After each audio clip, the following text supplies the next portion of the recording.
हम सबको ये पता है कि पृथ्वी 30 किलोमीटर पर सेकेंड की स्पीड से सूर्य का चक्कर लगाती है। लेकिन क्या होगा अगर अचानक धरती रुक जाए और घूमना ही बंद कर दे? क्या दिन और रात का चक्र रुक जाएगा और आधी दुनिया दिन और आधी दुनिया रात में ही फंस के रह जाएगी? लेकिन सबसे बड़ी बात तो ये है कि पृथ्वी के रुकने के बाद हम जिंदा भी रहेंगे या नहीं। ये ऐसा ही है जैसे मान लो आप किसी कार में चल रहे हो और उसकी स्पीड 1600 किलोमीटर पर आवर के लगभग है और आपने सीट बेल्ट नहीं लगाई हुई है और फिर अचानक ब्रेक मार देते हो। सोचो क्या होगा। कार तो रुक जाएगी लेकिन आप शीशा तोड़ के आगे की ओर कितनी दूर फेंका जाओगे पता नहीं चलेगा। ठीक कुछ ऐसा ही पृथ्वी के साथ भी है। ये जो पृथ्वी नामक कार है उसकी स्पीड 1600 किलोमीटर पर आवर के लगभग है और ये अचानक अगर रुकती है तो आप ईस्ट के डायरेक्शन में 1600 किलोमीटर पर आवर की स्पीड से फेंका जाओगे। सिर्फ आप ही नहीं, गाड़ियां, जानवर, बिल्डिंग, धरती पे मौजूद कोई भी चीज आसमान की ओर फेंका जाएगा। हालांकि आप पृथ्वी के एटमॉस्फेयर को तोड़ के स्पेस में नहीं चले जाओगे, लेकिन उछाले जाने के बाद जब आप गिरोगे तो आपके ऊपर बिल्डिंग या कार कुछ भी गिर सकता है और आपको पता भी नहीं चलेगा और कुचल दिए जाओगे।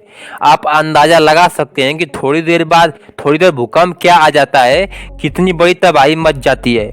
और तो भूकंप तो इसके आगे कुछ भी नहीं है। और बस इतना ही नहीं, अभी तो तबाही स्टार्ट हुई है।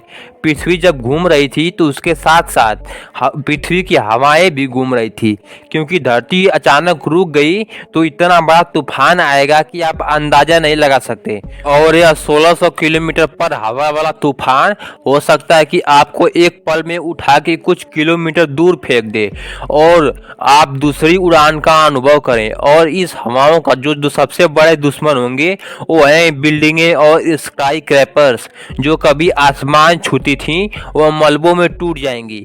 और आपके लगता है कि आप कुछ जुगाड़ करके अपने आप को बचा लोगे तो चुप हो जाओ, क्योंकि अभी सुनामी आने वाली है। कभी पृथ्वी अचानक से ब्रेक लगाएगी। जो तीसरी चीज आएगी वह है सुनामी। पृथ्वी के अचानक रुक जाने से जो समुद्र का सारा पानी है वो अचानक उछल के धरती के सतह पे आ जाएगा और वह होगा मानव इतिहास का सबसे बड़ा सुनामी। नहीं, मानव इतिहास का सबसे बड़ा सुनामा।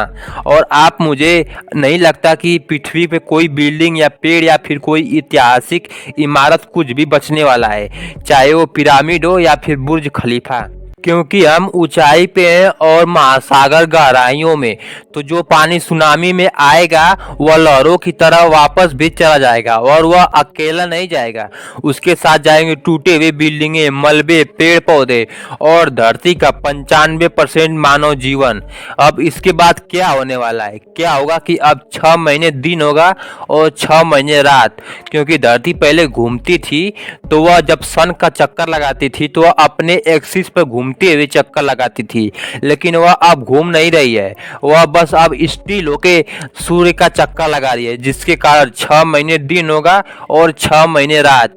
इसके बाद धरती अपनी मैग्नेटिक फील्ड खो देगी, जिसके कारण धरती का जो ओजोन लेयर है वो भी खत्म हो जाएगा, जिसके कारण जब ओजोन लेयर था तो सन से जो रेडिएशन आता था उसको ओजोन लेयर रोक देता था।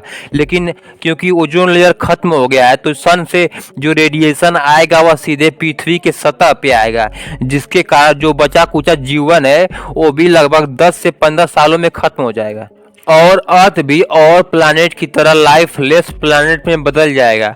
और अगर आप सोच रहे हो कि बाद में सब कुछ बीत जाने के बाद पेड़ पौधे उग आएंगे, तो ऐसा नहीं होने वाला, क्योंकि जब तक सन का रेडिएशन डायरेक्ट पृथ्वी पर आती रहेगी किसी भी जीवन का आना इम्पॉसिबल है। लेकिन ये सब तो तब होगा जब धरती अपने एक्सिस पे घूमना रुक गई थी, लेकिन अभी भी वह सन का चक्कर लगा रही थी। लेकिन अगर वह सन का चक्कर लगाना भी बंद कर दे तब क्या होगा?